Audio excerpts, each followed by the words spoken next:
saya buka masker saya karena jarak kita cukup jauh. Memang sulit ya bernapas harus pakai masker, tapi Bapak Ibu harus tetap pakai ya. Saya lihat dari sini, jadi tetap dikenakan. Kalau memang sudah mulai agak sesak, saya juga merasa agak sesak juga ya, tarik sedikit, masukkan lagi ya. Tujuannya adalah kita perlu berjaga-jaga saja, bukan tanpa iman. Tuhan selalu bersama dengan kita, amin. Tetapi ada hal-hal yang harus kita kerjakan ya, secara khusus dalam menghadapi situasi saat ini. Ya, memang kalau kita melihat keadaan sepertinya sudah semakin membaik ya. Tempat-tempat hiburan sudah mulai ramai. Pantai Kuta kemarin ramai sekali. Ada teman yang kasih ya video di sana ya, dan luar biasa. Ini doa dan harapan kita supaya semua dipulihkan kembali. Tetapi kita harus tetap berjaga-jaga, jangan lengah. Memang dalam hidup ini kita diperhadapkan dengan berbagai persoalan. Ya, ada banyak pergumulan saat ini mengenai kehidupan kita, pekerjaan, makan minum kita, masa depan kita. Masih was-was juga, takut juga, jangan-jangan nanti bisa saya kena juga ya.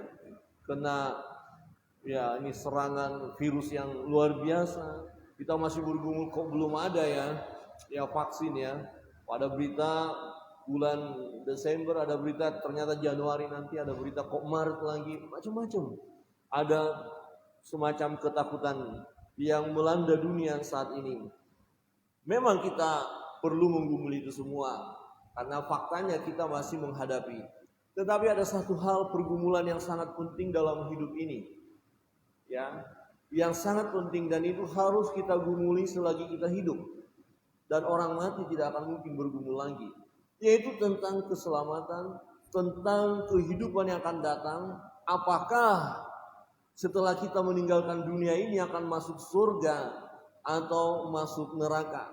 Ya, jadi tema kita hari ini adalah pindah dari dalam maut ke dalam hidup. Semua manusia sudah jatuh ke dalam dosa dan telah kehilangan kemuliaan Allah. Itu firman Tuhan katakan. Dan upah dosa adalah maut. Semua manusia, kita yang berdosa ini sedang berjalan menuju maut, neraka. Ya, tetapi Tuhan berbicara, Tuhan memberikan jalan keluar. Akhirnya kita dipindahkan yang semestinya kepada maut, tetapi ke dalam hidup. Yohanes pasal 5 ayat 24 berbunyi demikian. Aku berkata kepadamu, sesungguhnya barang siapa mendengar perkataanku dan percaya kepada Dia yang mengutus aku, ia mempunyai hidup. Ya, ia mempunyai hidup yang kekal, hidup yang abadi, hidup selama-lamanya, tidak turut dihukum ya. Ia mempunyai hidup yang kekal dan tidak turut dihukum, tidak akan masuk kepada maut itu lagi. Ya, sebab ia sudah pindah dari dalam maut ke dalam hidup. Dia sudah pindah dari dalam maut ke dalam hidup. Saudara yang terkasih di dalam Tuhan, oleh karena dosa manusia, seperti yang saya katakan, harusnya masuk neraka, harusnya masuk dalam penghukuman, harusnya masuk di dalam siksaan yang abadi, maut. Tetapi firman Tuhan katakan, barang siapa mendengar perkataanku, Yesus berkata, barang siapa yang mendengarkan perkataanku dan percaya kepada Dia yang mengutus aku, percaya kepada Allah Bapa mengutus Yesus. Dan Yesus berkata, barang siapa yang mendengar perkataanku. Kata mendengar tidak hanya, oh saya dengar, saya tahu, tidak. Mendengar, mengerti dan menerima perkataan itu. Mendengar, mengerti dan menerima perkataan itu dan percaya kepada perkataan itu. Kemudian kita menyerahkan diri kepada Yesus yang berkata-kata itu. Oleh sebab kita mendengar suaranya, maka dikatakan, ia yang mendengar suara Tuhan, yang mendengar suara Yesus, dia mempunyai hidup yang kekal dan tidak turut dihukum. Kita tidak akan masuk neraka. Amin. Coba lihat kiri kanan. Kira-kira masuk mana ya? Coba tanya, neraka kah? Halo? Ngeri kali. Oke, berani jawab. Tidak. Katakan kiri kanan, tidak. Tetapi surga. Amin. Ini perkataan Yesus. Nah, apakah kita mau percaya kepada perkataan Yesus? Mengapa kita harus mempercayai perkataan Yesus? Saudara yang terkasih di dalam Tuhan, manusia hanya dapat pindah dari maut kepada hidup yang kekal. Dari neraka yang mestinya ke neraka, ya, kemudian ditempatkan ke surga hanya melalui Yesus, hanya melalui karya Yesus. Hanya Yesus yang bisa melakukan, hanya melalui Yesus Kristus. Tidak ada cara lain, tidak ada jalan lain untuk masuk dalam kehidupan yang kekal itu. Hanya melalui Yesus. Pertanyaannya, mengapa karya keselamatan bagi umat manusia hanya melalui Yesus? Tidak ada di muka bumi ini ya nama yang olehnya manusia diselamatkan selain daripada nama Yesus. Hanya satu-satunya, nama Yesus Tuhan kita. Alasan yang pertama, kebenaran firman Tuhan. Ya, mengapa karya keselamatan bagi umat manusia hanya melalui Kristus? Yang pertama adalah karena pekerjaan Yesus adalah pekerjaan Allah sendiri. Jadi kalau Yesus berkata, kamu pindah dari maut kepada hidup, itu ya dan amin. Karena yang berbicara ini, Yesus ini, anak Allah ini adalah Allah sendiri. Tuhan sendiri yang datang ke dunia. Yesus mengerjakan pekerjaan Allah sendiri. Jadi yang dilakukan oleh Yesus, ini adalah pekerjaan Allah. Jadi waktu orang-orang melihat apa yang dikerjakan oleh Yesus, orang mesti tahu Yesus adalah Tuhan. Yesus adalah Tuhan. Minggu yang lalu kita sudah belajar firman itu. Ya, tanda dan mujizat. Kalau kamu tidak percaya dengan apa yang aku katakan, kata Yesus, setidak-tidaknya kamu percaya dengan pekerjaan-pekerjaan itu. Saudara yang terkasih dalam Tuhan, di ayat 19 firman Tuhan berbunyi demikian. Maka Yesus menjawab mereka, katanya, aku berkata kepadamu, sesungguhnya anak, yaitu Yesus, tidak dapat mengerjakan sesuatu dari dirinya sendiri, jikalau tidak ia melihat Bapa mengerjakannya. Jadi dia melihat Bapa mengerjakannya. Yang dikerjakan anak itu adalah pekerjaan Bapa sendiri. Sebab apa yang dikerjakan Bapa, itu juga yang dikerjakan anak. Jadi pekerjaan Yesus adalah pekerjaan Bapa sendiri. Menyelamatkan adalah pekerjaan Bapa, dan itu juga dilakukan oleh Yesus. Yesus datang mencari dan menyelamatkan yang hilang. Ya, yang mengampuni dosa manusia hanyalah Allah, hanyalah Tuhan. Jadi jikalau Yesus mengampuni dosa, berarti Yesus adalah Allah, Yesus adalah Tuhan. Jadi kita percaya ya hanya melalui Yesus. Karena pekerjaan Yesus itu adalah pekerjaan Allah sendiri. Saudara yang terkasih di dalam Tuhan. Ayat 20 berkata begini. Sebab Bapa mengasihi anak dan ia menunjukkan kepadanya segala sesuatu yang dikerjakannya sendiri. Bahkan ia menunjukkan kepadanya pekerjaan-pekerjaan yang lebih besar lagi daripada pekerjaan-pekerjaan itu, sehingga kamu menjadi heran. Ketika Yesus berbicara dengan murid-murid, berbicara dengan orang-orang Farisi ahli Taurat itu, berbicara dengan orang Israel waktu itu, dan Yesus mau berkata, ini lihat pekerjaan ini. Memang mereka heran. Wow, bahkan menuduh Yesus menghujat Allah. Hei, siapa? Kenapa kau bisa mengampuni dosa? Itu kan pekerjaan Allah. Wah, ini menghujat Allah. Padahal maksud Yesus, ketika Yesus berkata dosamu diampuni, Yesus mau menunjukkan jati dirinya bahwa dia adalah Allah itu sendiri. Di ayat 21, sebab sama seperti Bapa membangkitkan orang-orang mati dan menghidupkannya, demikian juga anak menghidupkan barang siapa yang dikehendakinya. Saudara yang terkasih dalam Tuhan, tanda-tanda mujizat yang ditunjukkan oleh Tuhan, ya, lumpuh berjalan, buta melihat, tuli mendengar, ya, yang kerasukan setan, setan diusir keluar dari orang itu, bahkan yang mati dibangkitkan. Loh, siapa dia yang membangkitkan orang yang sudah mati? Suatu ketika Yesus datang menjumpai Marta dan Maria, di mana saudara mereka Lazarus sudah mati dan sudah dikubur 4 hari. Yesus datang, ya, dan berkata bahwa Lazarus akan bangkit, gulingkan batu itu. Tapi Marta dan Maria berkata, Tuhan, Guru, sudah 4 hari, sudah bau. Memang kami tahu ada kebangkitan, tapi kebangkitan yang mereka tahu adalah kebangkitan di masa yang akan datang. Dan itu memang pasti terjadi. Orang-orang yang sudah mati, kita nanti akan dibangkitkan untuk kemudian masuk dalam kehidupan yang abadi itu. Tetapi Yesus berkata, enggak sekarang. Kalau kau percaya, gulingkan batu itu. Dan setelah mereka menggulingkan batu itu, Yesus berkata, Lazarus keluar. Lazarus masih pakai kain kapan, dikan, keluar. Hidup. Siapa yang memberi kehidupan? Yesus. Kenapa Yesus bisa memberi kehidupan? Dia Tuhan. Dia yang berkuasa. Perkataannya ya dan amin. Jadi kalau Yesus katakan kamu pindah dari maut kepada kehidupan, dari neraka ke surga, karena kita percaya kepada Yesus, itu ya dan amin. Jangan ragu-ragu. Jangan ragu-ragu. Mengapa? Karena yang berbicara itu adalah Yesus, yang adalah Tuhan sendiri yang sanggup melakukannya. Yesus sanggup melakukan bagimu dan bagiku. Ya, dikatakan demikian juga anak menghidupkan barang siapa yang dikehendakinya. Kira-kira apakah Yesus menghendaki Bapak Ibu Saudara sekalian akan dibangkitkan dan akan masuk dalam kehidupan yang abadi? Dikehendaki atau tidak?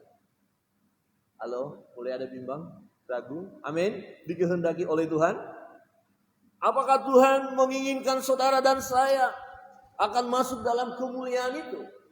Apakah Tuhan menghendaki saudara dan saya untuk nanti dibangkitkan dan kemudian masuk dalam kehidupan yang abadi, kehidupan yang kekal? Ini harus kita yakinkan selagi kita hidup. Sebab kalau sudah mati, nggak bisa berpikir lagi, nggak bisa ngambil keputusan lagi, nggak bisa berbuat apa-apa. Tinggal menantikan. Ya, akan ada waktu di mana ditetapkannya, ditentukannya. Ini masuk neraka, ini masuk surga. Dan nama-nama itu sudah dicatat dalam kitab kehidupan. Apakah nama saudara tercatat? Amin. Kira-kira saudara Daniel, namanya ada nggak dalam kitab kehidupan? Amin. Masa iya? Orang bilang, saudara Daniel itu bilang namanya ada dicatat dalam kitab kehidupan. Tapi kehidupannya seperti itu. Ya, tanda tanya ya, seperti itu. Kayak gitu ya. Ya memang dalam perjalanan hidup kita jatuh bangun dalam perbuatan dosa, bergumul dengan dosa, iya. Tetapi pengakuan kita, keyakinan kita, mendengar suara Yesus, percaya kepada Yesus. Sejak kita percaya kepadanya, ya, dengan hati kita percaya, dengan mulut mengaku Yesus Kristus Tuhan, maka saat itu nama kita dicatat dalam kitab kehidupan, bukan kitab kematian. Ada 2 kitab, kitab kehidupan dan kitab kematian. Orang-orang yang percaya, yang mendengar suara Yesus, dia pindah dari maut kepada hidup. Berarti namanya tercatat dalam kitab kehidupan. Amin. Coba lihat kiri kanan dan katakan, namamu tercatat dalam kitab kehidupan. Amin ya. Ragu-ragu? Tidak ya. Di ayat 36 ya, dan 37 serta 38.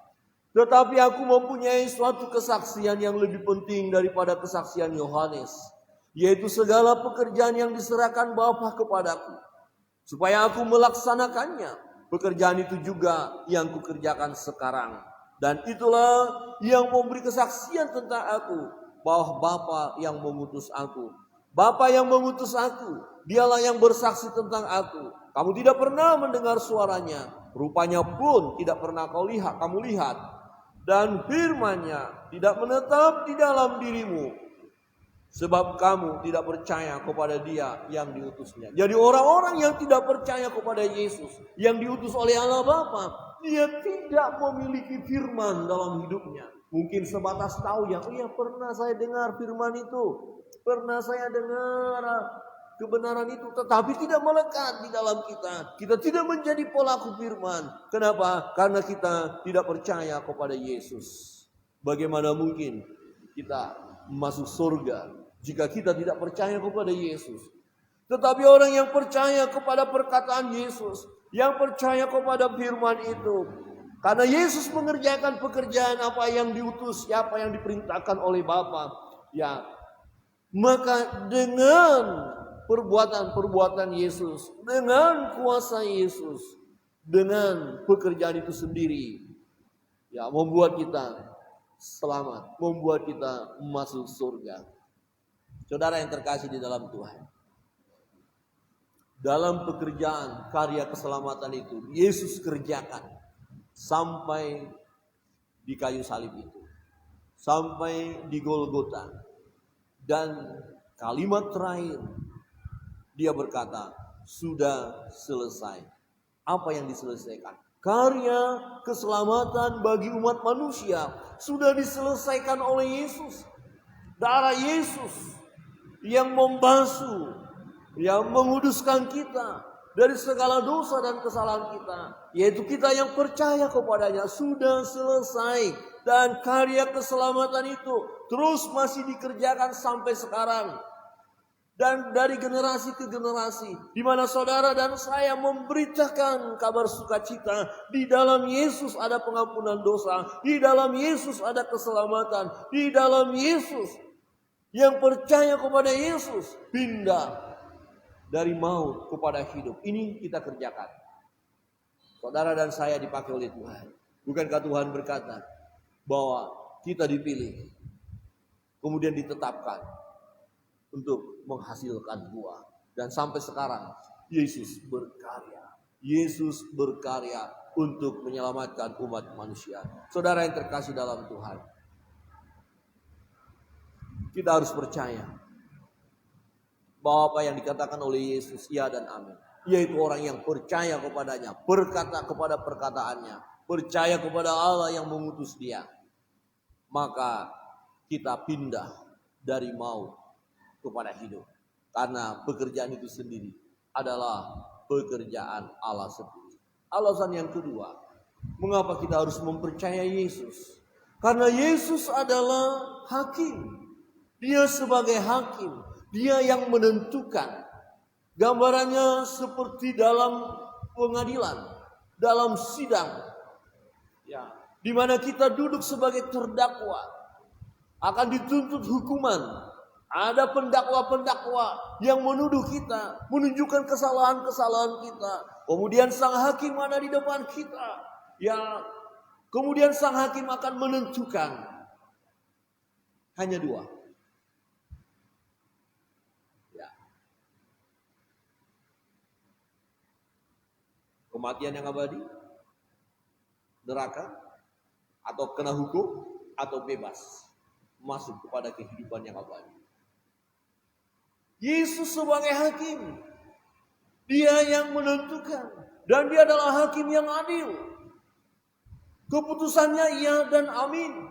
Jadi kalau Dia berkata bahwa orang yang mendengar suaranya, mendengarkan perkataannya, percaya kepadanya, maka dalam pengadilan itu, dalam keputusan sang hakim, Dia akan menetapkan saudara dibebaskan, tidak dihukum. Wah, haleluya. Saudara tidak dihukum. Saudara tidak akan masuk neraka. Saudara diberi kebebasan, diberi kemerdekaan. Saudara diberi kehidupan yang kekal.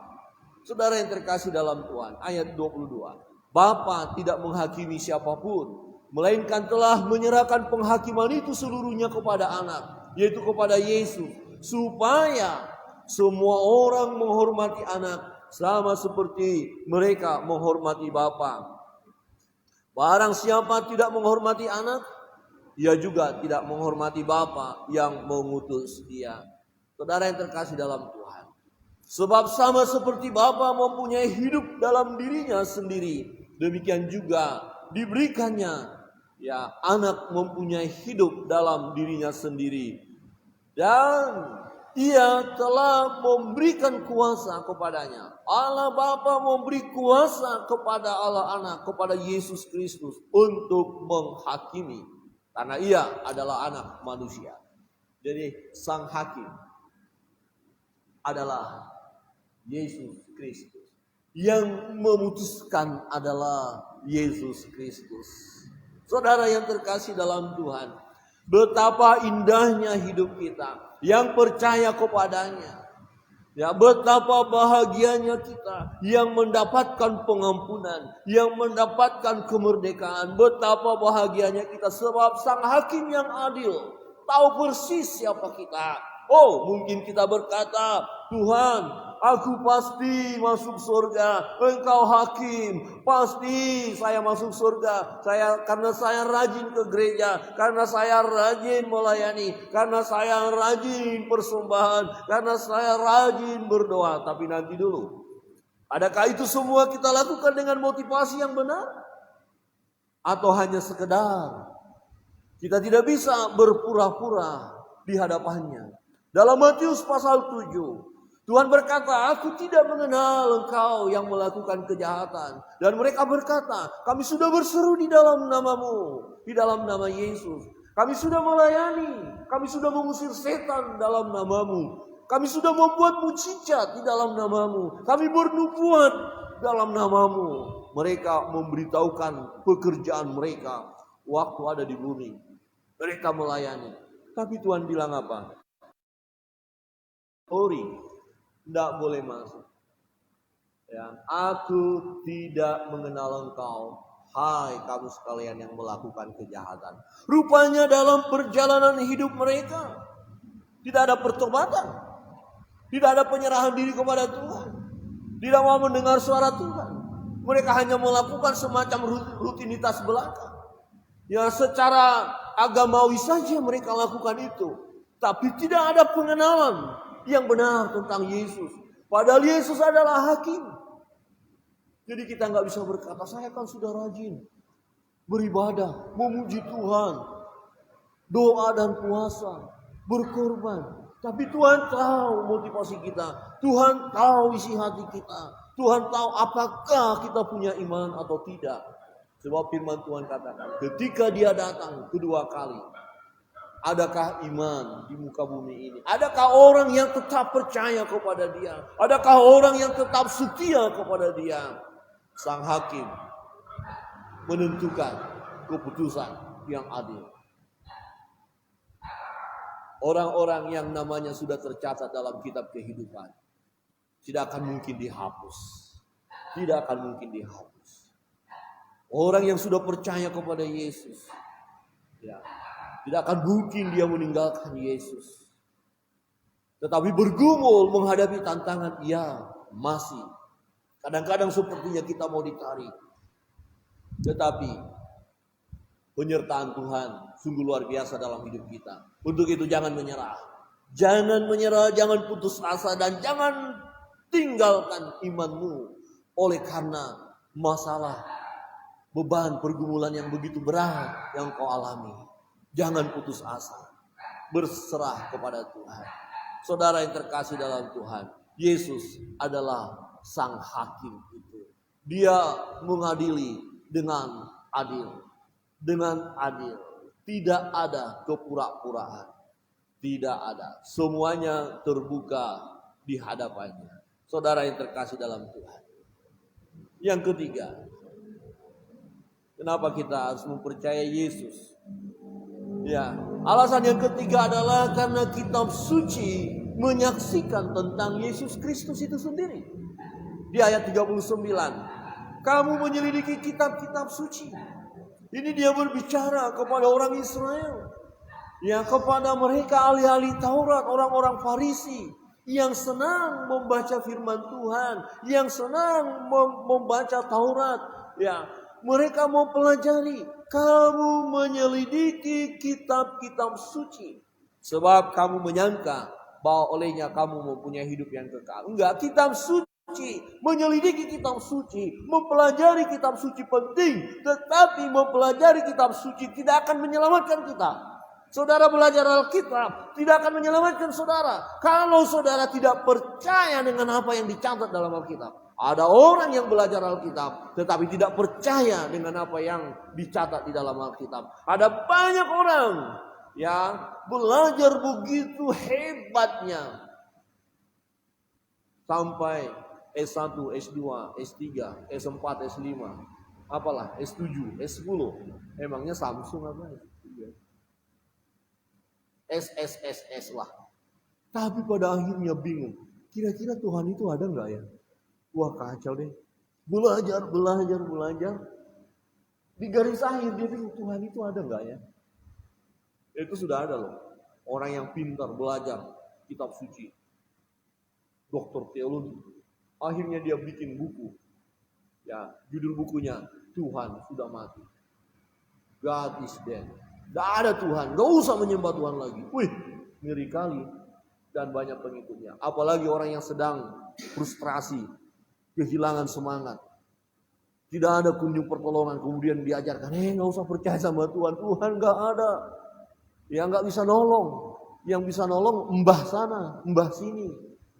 Mbahmu gitu ya. Mbah. Lah pergi ke mbah. Hati-hati, saudara yang terkasih dalam Tuhan. Ya, mereka belajar kitab suci. Ya, dikatakan kamu menyelidiki kitab-kitab suci, sebab kamu menyangka bahwa olehnya ya kamu mempunyai hidup yang kekal. Tetapi walaupun kitab-kitab suci itu memberi kesaksian tentang aku, namun kamu tidak mau datang kepada aku untuk peroleh hidup itu. Engkau belajar firman Allah, tapi engkau tidak datang kepada Yesus. Padahal dalam kitab suci itu menyaksikan tentang Yesus yang adalah Mesias, anak Allah yang hidup, Raja di atas segala raja. Dia yang memberi keselamatan. Hanya orang-orang yang datang kepada Dia diselamatkan. Sia-sia mempelajari kitab suci kalau tidak percaya kepada Yesus. Saudara yang terkasih dalam Tuhan, ayat 46. Sebab jikalau kamu percaya kepada Musa, tentu kamu akan percaya juga kepada aku, sebab ia telah menulis tentang aku. Taurat ditulis oleh Musa. Kitab suci itu ditulis oleh Musa. Dan isinya berbicara tentang karya keselamatan yang dikerjakan oleh Yesus. Hanya Yesus yang memberi keselamatan. Tetapi mereka tidak percaya kepada Yesus. Perhatikan ayat 47. Tetapi jikalau kamu tidak percaya akan apa yang ditulisnya, bagaimanakah kamu akan percaya akan apa yang kukatakan? Waktu itu mereka memang begitu sulit mempercayai Yesus. Mereka bilang, bukankah dia anak Bapak Yusuf tukang kayu?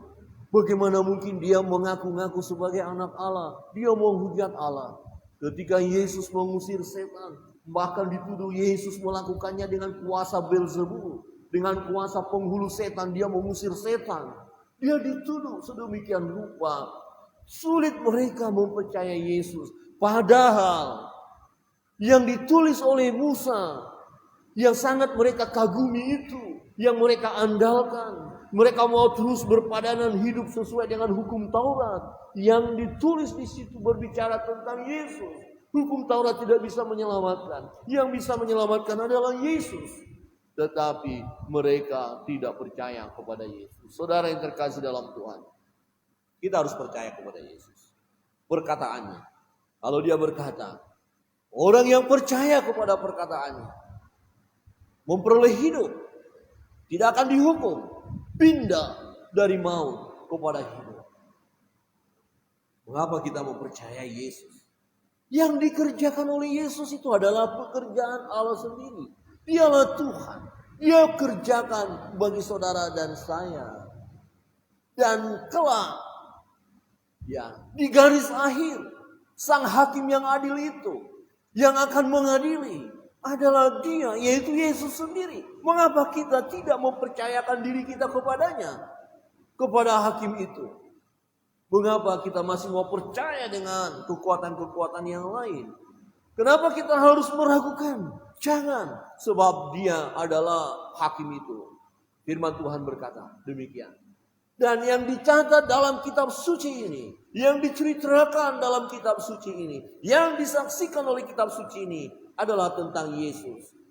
Dia adalah Mesias, anak Allah yang hidup. Saudara yang terkasih dalam Tuhan, kita bersyukur jika kita dipilih oleh Tuhan. Bukan kita yang pilih Tuhan, tapi Yesus memilih kita.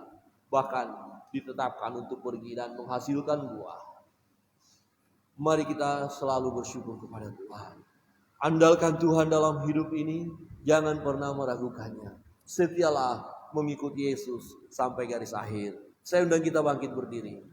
Saudara yang terkasih dalam Tuhan, renungkan kebenaran firman. Percayalah kepada firman. Percaya kepada perkataan Yesus. Dalam Yohanes pasal 5 ayat 24 tadi berkata, Aku berkata kepadamu, sesungguhnya barang siapa yang mendengar perkataanku. Ketika saudara dan saya mendengar perkataan Yesus, percaya dengan perkataan Yesus, dan percaya kepada Dia yang mengutus aku, kita percaya kepada Allah Bapa. Dia mempunyai hidup yang kekal dan tidak turut dihukum. Saudara dan saya tidak akan masuk dalam penghukuman, sebab kita sudah pindah dari dalam maut ke dalam hidup. Petugas perjamuan kudus maju ke depan.